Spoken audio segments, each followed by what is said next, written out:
তেল চাপিয়ে নিয়েছি, এবার চিংড়ি মাছটা লবণ হলুদ মাখিয়ে ভেজে নেব।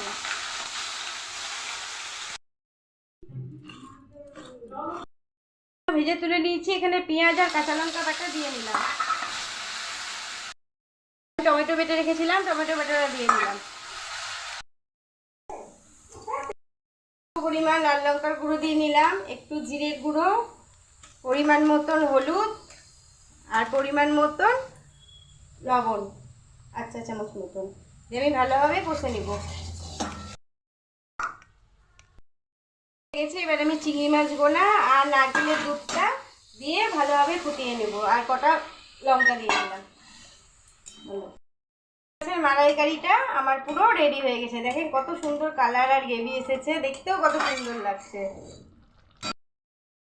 রেসিপিটা যদি ভালো লেগে থাকে তাহলে আমার চ্যানেলটা সাবস্ক্রাইব করে আমার পাশে থাকবেন। নমস্কার।